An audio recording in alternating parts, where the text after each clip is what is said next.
Glamorgan dig in for defiant draw.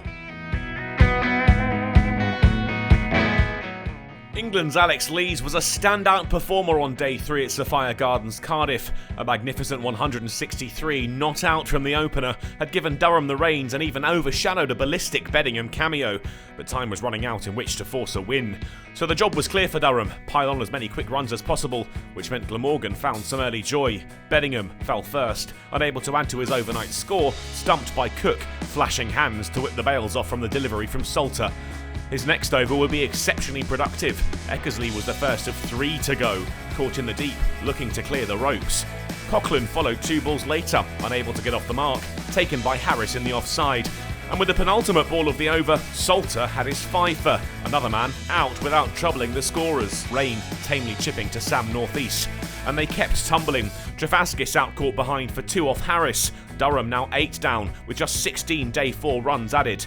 And Salter couldn't be stopped. Potts bowled as he got a heave over the leg side, all wrong. 4 balls later, Salter had his 7th wicket, and Durham's innings was all over when Rushworth picked out Hogan in the offside.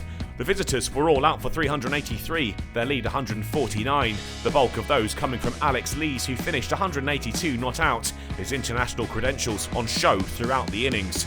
No matter the result, Andrew Salter will look back fondly on this game. New career best figures of 7 for 45, reward for an excellent spell. Durham, though, were focused on the job in hand and struck quickly. No score on the board when Rushworth did what Rushworth does. Lloyd's, off stump, left askew. The score was into the 20s when Rushworth struck again. Salter's contribution 10 when he edged through to Borthwick in the slip cordon. Glamorgan were under pressure and were struggling to cling on. 3 down for less than 30 runs when Coughlin had North East out LBW for 5. When they did head in for lunch, the score was 34 for 3, and the hosts needed to find something if they were to hold off a determined Durham effort. Colin Ingram and Kiran Carlson dragged their side past 50 after the break, but it wouldn't be long before Durham had another. Ingram was the man to go, bowled by Ben Rain for 19. The arrival of Chris Cooke was welcome for Glamorgan. Alongside Carlson, they struck up a good partnership. The pair found their feet, and a bit of form too. 100 runs on the board with a single off Travaskis. They settled in and inched their way towards parity. The stand worth 50 runs from 88 balls before the break. And both men were in the 40s when they strode off for tea. Glamorgan now trailing by just 13 runs. Carlson went to his 50 after the break. Coughlin punched through the covers for his 7th 4, up to the mark of 100 balls. He flashed hard again, but this time nicked through to Eckersley off Potts. The partnership brought to an end after adding a crucial 92 runs. Cooke followed his former partner to 50, up to the mark with his 5th 4, pulling Potts to the fences. They were soon past 200 runs. Durham's chances now fading as Taylor joined Cooke at the crease and forged a stubborn partnership.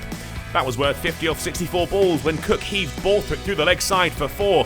But crucially for Glamorgan, the pairing earned them the draw they were looking for. Both men were going nowhere, and the game had followed suit.